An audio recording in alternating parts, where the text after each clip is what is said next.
Não importam as palavras, não importa a rejeição, não importam as barreiras, não importa a perseguição, não importam as dores,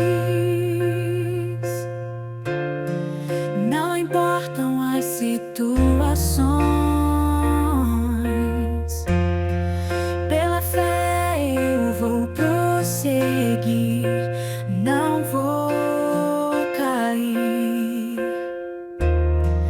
Mesmo que tudo pareça querer me derrubar, ou que meus sonhos não possam se realizar.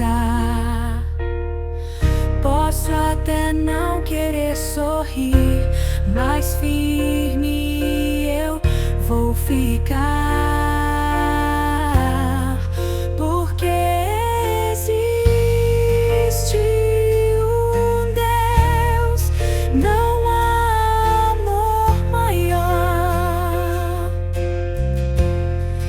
Porque existe um Deus que não me deixa só. Porque existe um Deus, nada pode o impedir. Porque existe um Deus que, mesmo sendo Deus, não desistiu de mim. Mesmo que tudo pareça querer me derrubar, ou que meus sonhos não possam se realizar. Posso até não querer sorrir, mas firme eu vou ficar, porque existe um Deus, não há amor maior.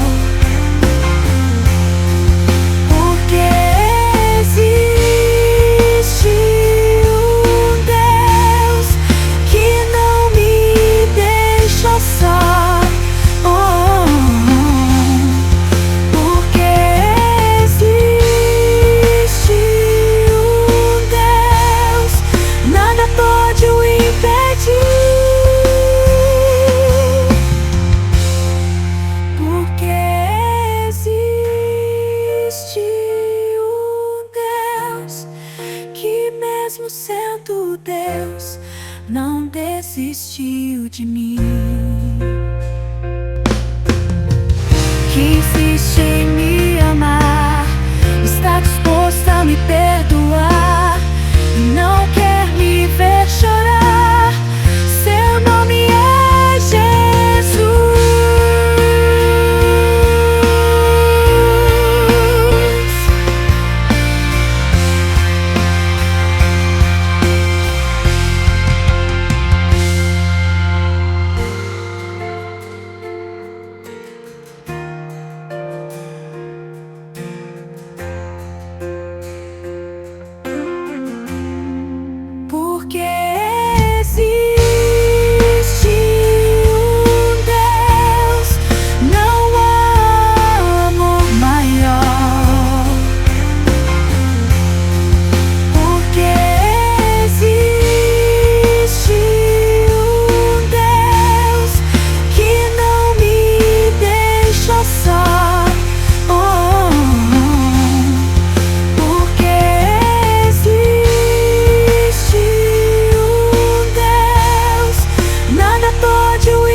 todos que estão aqui.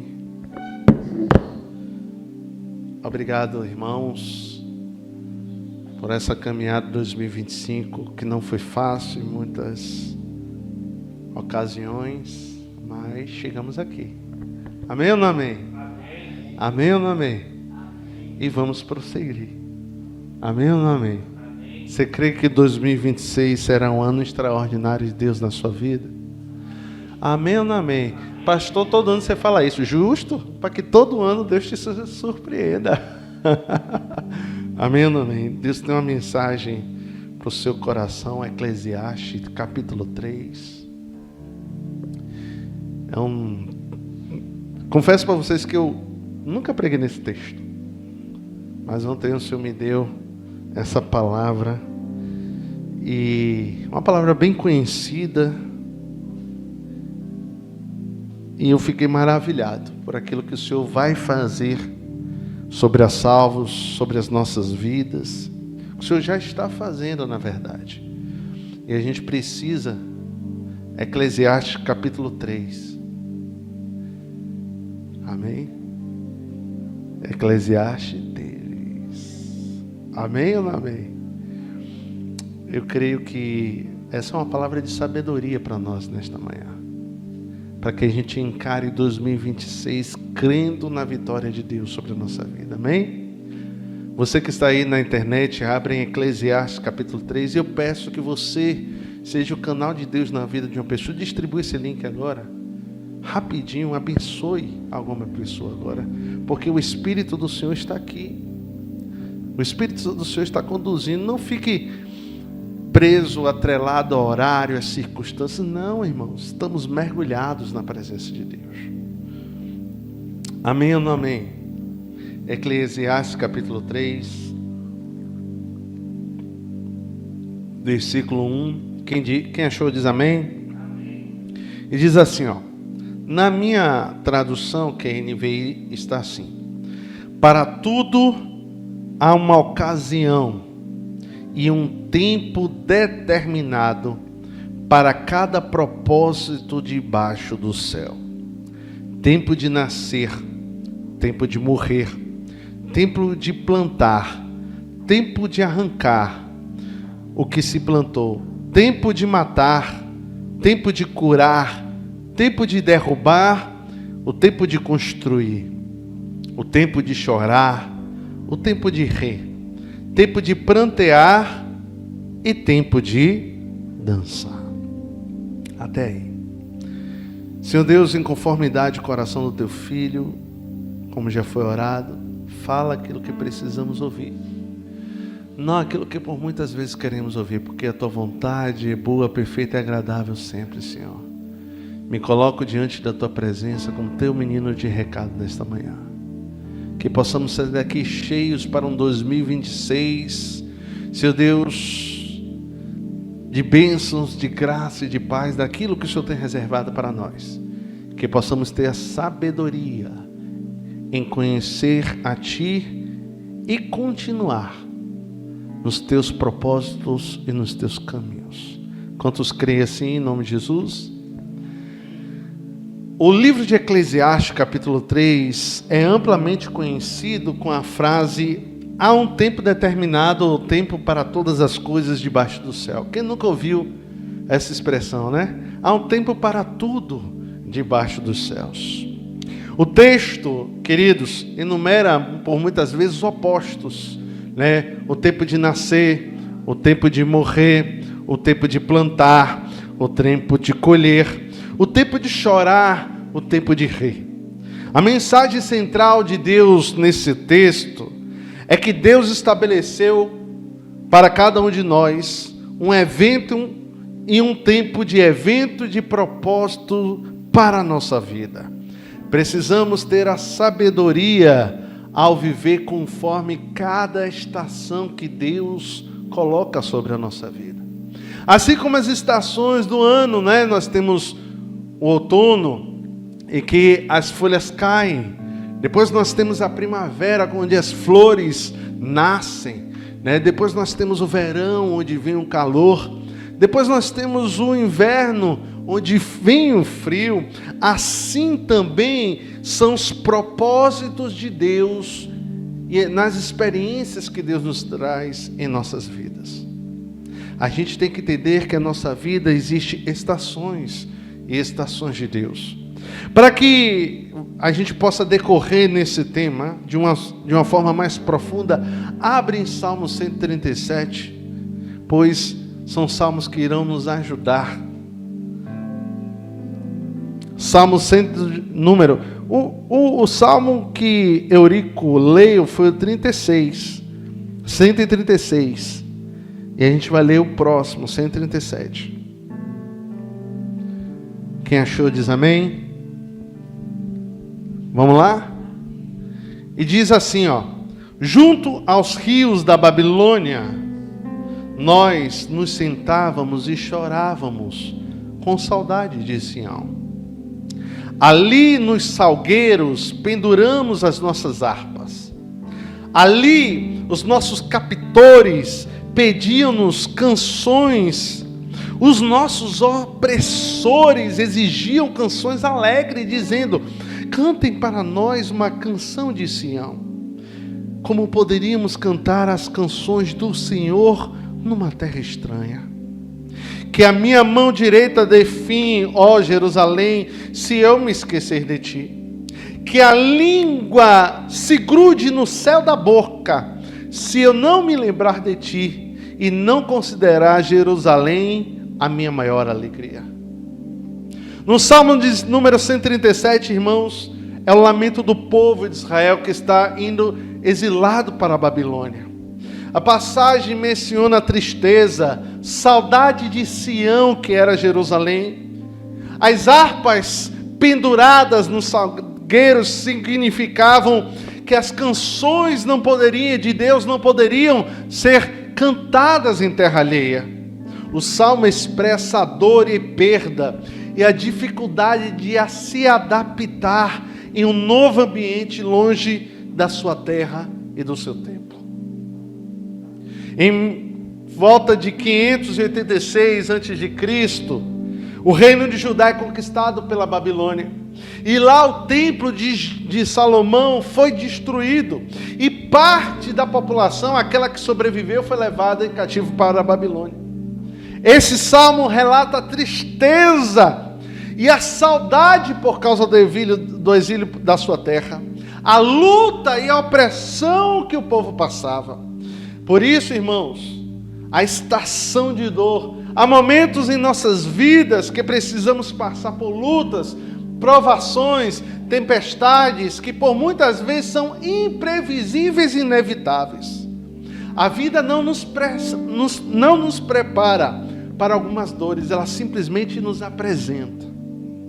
Há lutas que não escolhem nem dias, nem explicação.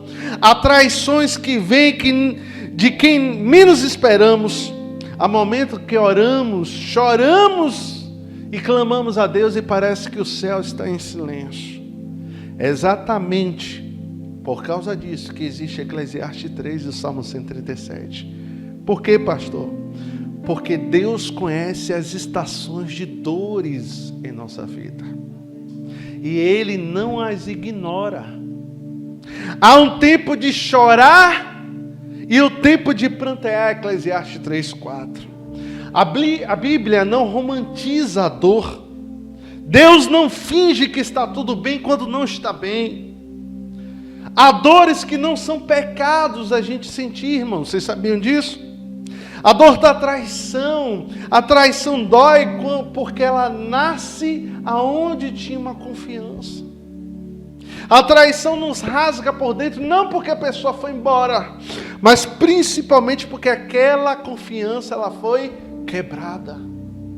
Davi foi traído pelos seus amigos. José foi traído pelos seus irmãos. Jesus foi traído por um discípulo e amigo, onde foi traído por um beijo. Quem é que nunca sofreu uma dor de uma perda? Perdeu alguém ou perdeu algo? Quem nunca foi injustiçado, sofreu a dor da injustiça? Caluniado por uma coisa que você não fez? Quem nunca sofreu uma dor de quem fez o bem para alguém e recebeu mal. Mas eu quero lhe dizer, se você está chorando hoje, saiba que esse tempo, essa estação de dor, também está debaixo do controle de Deus. Porque para se manifestar o Consolador, é porque precisava ter a dor. É por isso que Mateus 5,4 diz: bem-aventurados que choram, porque esses serão consolados. Salmo 118, versículo 5 diz: invoquei o Senhor na angústia, e o Senhor me ouviu e me tirou para um lugar largo. Diga amém, irmão. 2 Coríntios 1, 3, 4 diz: bendito seja o Deus e Pai do nosso Senhor Jesus Cristo, o Pai das misericórdias e o Deus de toda consolação, que nos consola de toda a nossa tribulação, para que também possamos consolar os que estiverem em alguma tribulação, com a consolação com que nós mesmos fomos consolados por Deus.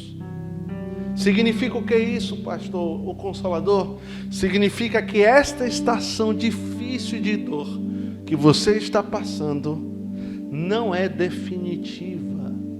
Porque quando o Consolador vem, ele não vem apenas para enxugar suas lágrimas, ele não vem apenas para colocar você no colo. Quando o Consolador vem, ele vem para mudar a estação da minha e da sua vida. Todo aquele que é consolado, ele passa para uma segunda estação. E qual a estação, pastor? Estação do esperar em Deus. Escute, há tempos em que Deus nos manda esperar. Perceba que toda vez que nós somos consolados, existe um tempo de preparação de Deus na nossa vida. E esse tempo, por incrível que pareça, é o mais importante da nossa vida. Essa estação de esperar em Deus é o mais importante na nossa vida. Por quê? Porque há tempos que Deus nos manda esperar para o tempo da colheita acontecer. Eclesiastes 3:2 diz: é tempo de plantar e tempo de colher. Mas existe um tempo de florescer. Toda colheita, quando a gente semeia, há um tempo de crescimento, para depois a gente aproveitar a colheita. É assim ou não é? É assim ou não é, irmãos? Amém ou não amém? O problema, pastor, é que às vezes esperar machuca quando estamos feridos. É verdade.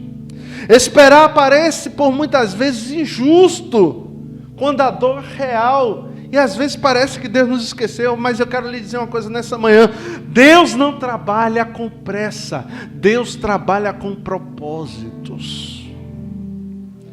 É no tempo que esperamos que Deus nos fortalece, irmãos. Não há ninguém que espere em Deus, está realmente esperando em Deus, que não esteja sendo fortalecido todos os dias por Deus. É no tempo da espera que há cura de Deus. Que por muitas vezes na dor a gente está ali chorando, a gente está ali, angustiado, mas quando a gente está esperando em Deus, que Deus nos dê o consolo, e que estamos esperando em Deus, aos poucos o nosso coração, ele é curado. É no tempo da espera que Deus nos amadurece, para que a gente possa receber a bênção, o milagre de Deus. É no tempo da espera que Deus vai lhe trazer as maiores revelações do propósito dele na sua vida.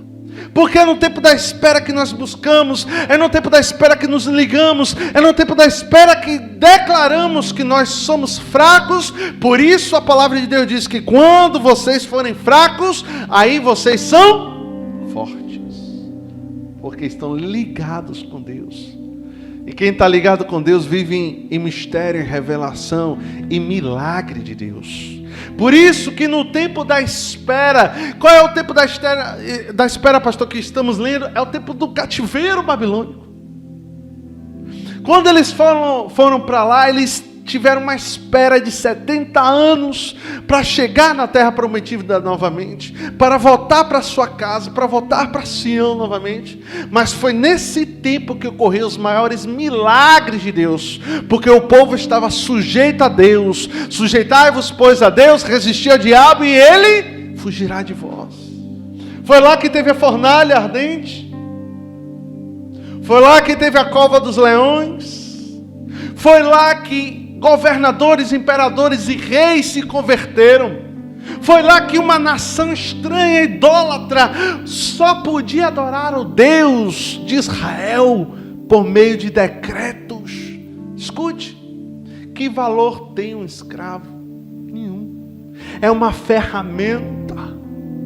Imagine aqui comigo, vou traduzir aqui para nós. Você tem uma enxada. Todo mundo sabe o que é enxada? Enxada de arar a terra, né? De abrir buraco na terra. Você tem uma enxada, uma pá, uma foice, enfim, uma ferramenta. Você vai adorar o Deus dessa enxada? Quem é o Deus dessa enxada? Porque o escravo era o valor de uma ferramenta. Como é que uma nação se dobra ao valor de uma ferramenta? De algo inanimado, de algo sem valor, de algo que é perecível, de algo que era trocado por valores irrisórios. Mas Deus foi tão com aquele povo, que o povo da Babilônia teve que se dobrar ao Deus de Daniel.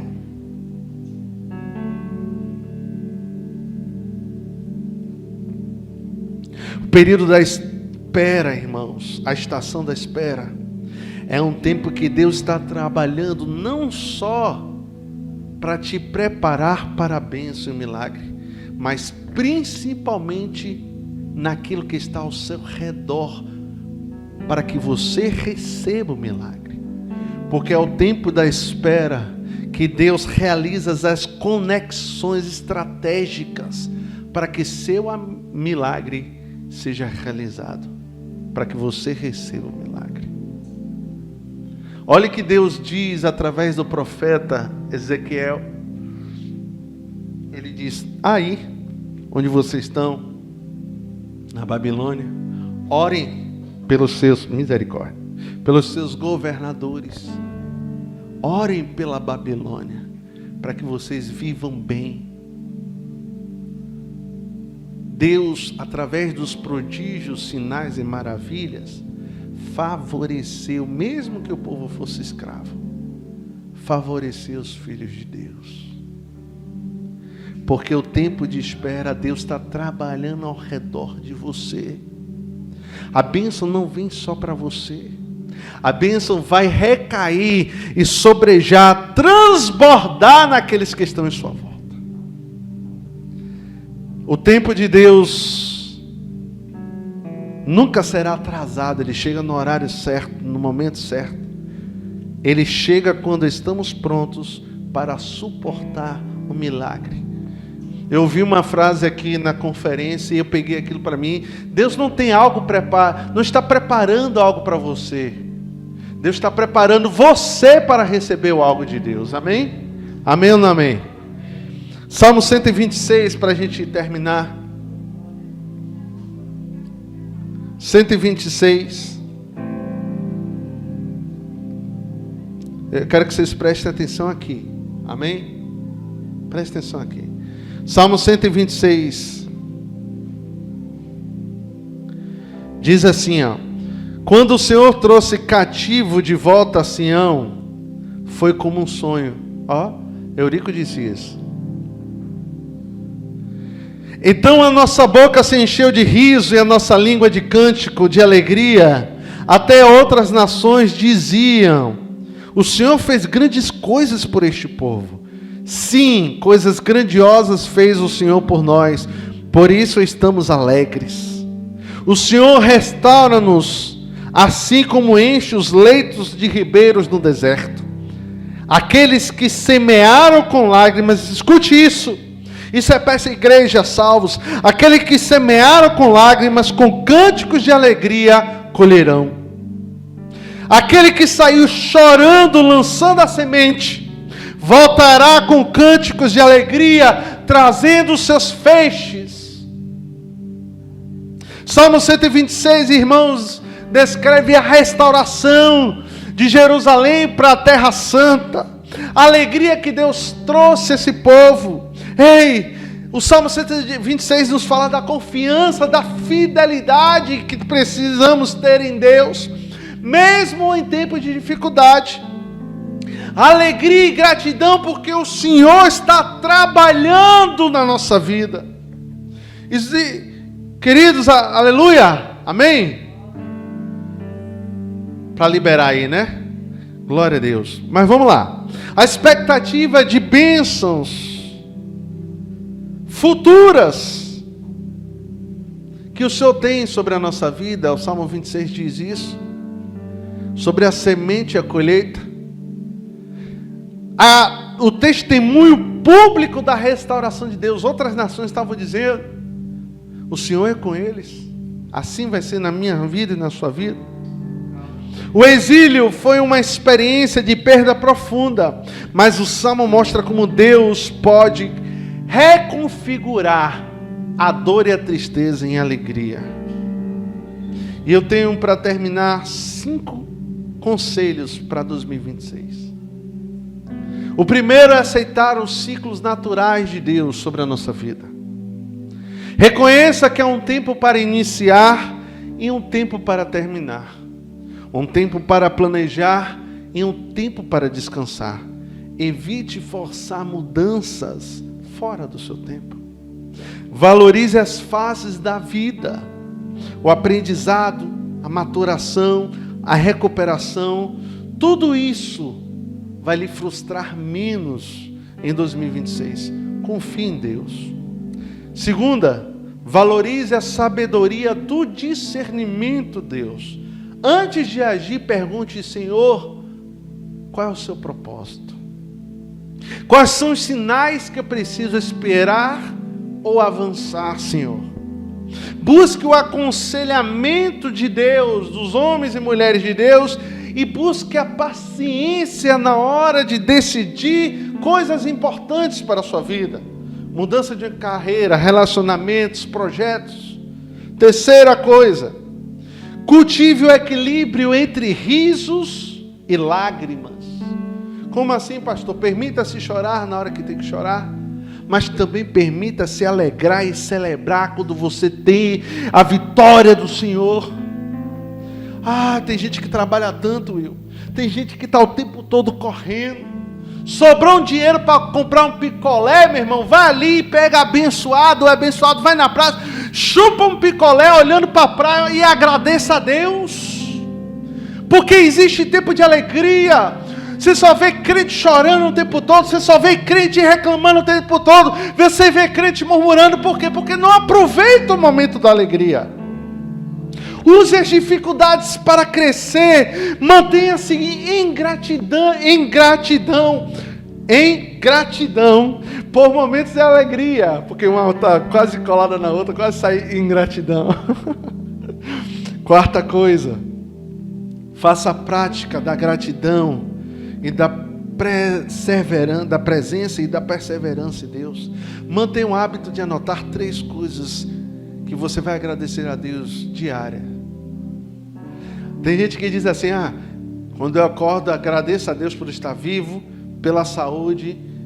Amém. Na última, deixa para fazer quando você for deitar, porque você vai analisar o dia todo e vai dizer: Senhor, obrigado pelo livramento, obrigado pelo meu trabalho, foi uma luta, Senhor, mas obrigado porque o Senhor me deu vitória. Foque no presente, fazendo aquilo que está em seu alcance, sem se perder em arrependimentos do passado ou ansiedade do futuro. Já disse isso. O que importa é hoje, é o que Deus está fazendo, porque amanhã pertence a Deus e o passado não pertence mais a você. Nem o passado nem o futuro pode pertencer a você. E o último, foque no propósito e na humildade. Reflita Reflita sobre os propósitos para quais você tem tempo de energia. Está distribuindo a sua energia. Elimine as atividades que drenam a sua energia sem retorno significativo. Ou seja, foque nas coisas de Deus. Lembre-se da humildade. Lembre-se que da onde Deus te tirou e da onde Deus te colocou. Porque a única pessoa que te faz voltar a um passado, ao vômito, ao lodo, é você mesmo. Porque Deus sempre tem caminhos para frente. Sempre tem caminhos de crescimento. Amém? Eu bem sei os pensamentos que eu tenho a vosso respeito. São pensamentos de paz e não de mal, para vos dar o fim que espera. Se coloque de pé. Meu Deus, que mensagem, Senhor. Há tempo para todas as coisas. Se prepare para todas as coisas e principalmente não esqueça que apesar da estação da dor, apesar da estação da espera, a estação da alegria sempre vem. Ai, você perdeu a oportunidade de dar um amém. A alegria, a estação da alegria sempre vem. Diga amém. Amém, amém ou não amém? Glória a Jesus. Amém. 2 Coríntios 11, né? Vamos, é 1 Coríntios, misericórdia, estou trocando os livros. 1 Coríntios 11. Eu quero ler porque estamos já com tempo bem avançado. Tem uma outra congregação que irá começar em 5 minutos o culto dela. E vamos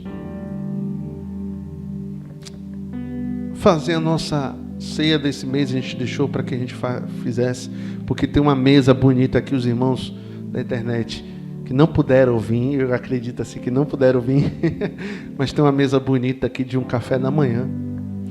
E eu vou ler, orar com vocês e depois nós vamos cear agradecendo a Deus. Amém? Entretanto, diz assim em 1 Coríntios 11, 17: entretanto darei a vocês instruções da seguinte forma. Porque, versículo 23, diz assim: porque eu recebi do Senhor e também transmitirei a vocês que o Senhor, na noite que foi traído, tomou o pão e, dado graças, disse: este é o meu corpo que é dado a vocês, façam isto em memória de mim. Da mesma forma, depois de ter comido o pão, ele pegou o cálice e disse: este é o cálice da nova aliança no meu sangue. Faça isto sempre que beberem em memória de mim. Porque sempre que comerem deste pão e beberem deste cálice, vocês anunciam a morte do Senhor até que eu venha. Portanto, todo aquele que comer o pão e beber o cálice de modo indigno será culpado de pecar contra o corpo e o sangue do Senhor. Examine-se, pois, o homem a si mesmo, então coma deste pão e beba deste cálice. Pois quem come e bebe sem discernir o corpo do Senhor, come e bebe para o seu próprio juízo. Por isso, há muitos de vocês que estão fracos ou doentes e muitos que já dormiram. E esse dormir aqui é morte, morte espiritual. Amém? Mas, o 31 era bom ser lido em toda a igreja. Diz assim: mas se examinássemos a nós mesmos, não receberemos o juízo. Amém? Vamos orar? Eterno Deus, maravilhoso Pai, nós te agradecemos, Pai, apresentamos os elementos dessa ceia do Senhor que estão aqui, o suco de uva e o pão, que o Senhor trouxe para nós, para reafirmar a aliança que nós temos contigo. O preço que foi pago na cruz do Calvário. Por isso, Pai, que possamos olhar para o nosso interior agora e pedir perdão pelos nossos pecados, pelas nossas ofensas. Pedir perdão ao irmão, ao pastor, Senhor. Pai, nos entregar brancos e puros como a neve, para que a gente possa renovar a nossa aliança nesta manhã. Porque a Tua palavra diz que toda vez que nós comemos e bebemos deste cálice, lembramos, renovamos, reavivamos esta aliança. Por isso, Pai, abençoa os elementos, abençoa todos que estão aqui, abençoa os que estão na internet, Senhor Deus, em nome do Senhor Jesus, aqueles que vão acompanhar e cear conosco através de um suco, de um pão em casa, de uma água, de um biscoito, tanto faz, Senhor, que possamos, Pai, interagir em comunhão nesta manhã, em nome de Jesus. Quantos dizem amém? Pastora Grace e irmã Marilúcia, distribua os elementos para mim, por favor.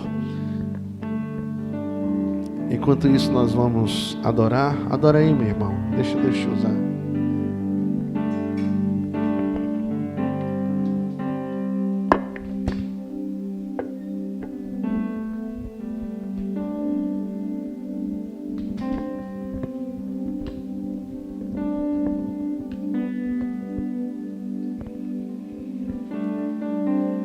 Aleluia, glória a Deus.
Levante o pão para os céus. Obrigado, Jesus, por cada chicotada, cada soco, sim, Deus, cada pontapé, cada xingamento, a coroa de espinhos, cravos em suas mãos, seus pés, porque isso foi o que o seu corpo passou por nós, para que hoje sejamos livres de toda condenação, de toda enfermidade, porque a tua palavra diz que pelas suas pisaduras nós fomos curados. Por isso, Pai, eu profetizo que este elemento que representa o teu corpo, quando a gente ingerir, não é misticismo, não é nada, mas é crendo no seu corpo, Senhor. Não é prática de, enfim, é algo que o Senhor trouxe para nós nesta manhã, especificamente agora nesta manhã. Porque eu quero profetizar que a palavra se faça real neste lugar. É pela palavra que nós profetizamos, que hoje ingerimos aquilo que representa o teu corpo. Livre de nós, Senhor Deus, todo pecado, toda enfermidade, tudo aquilo que, se o nosso corpo foi dado para este mundo e para o Deus deste mundo para ser moído, que o Senhor se coloque como barreira através desta renovação de aliança. E o Senhor mostre para o Deus deste mundo, né, e para o pecado, que foi o corpo do Senhor que levou todas as nossas transgressões. Por isso, Pai, ao ingerirmos este corpo, que a gente possa renovar, Seu Deus, esta aliança do sacrifício do teu corpo. Assim nós te agradecemos, te bendizemos em nome do Senhor Jesus. Quantos dizem amém? Sei o corpo de Cristo.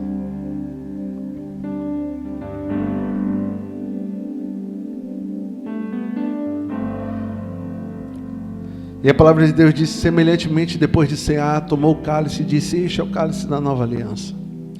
É este sangue, irmãos, que nos lavou e purificou. É este sangue que quem seja alguém que se levantar, um enviado de Satanás que se levantar contra a sua vida, vai dizer, ei, você não é crente. Ei, quem é você? É este sangue que te faz livre. É este sangue que é a marca do Cordeiro sobre a minha e a sua vida. É este sangue que nos faz livres. Por isso, Deus, obrigado, Senhor, pelo sangue derramado na cruz do Calvário.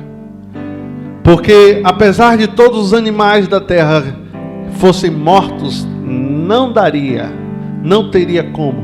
Apenas o sangue do justo e fiel Cordeiro Santo de Deus. Só este poderia livrar os teus filhos de toda condenação.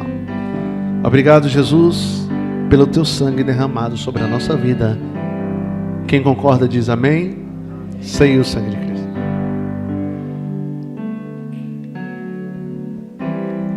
Aleluia. Levanta tua mão na posição de receber. Senhor Deus, findamos mais um ano.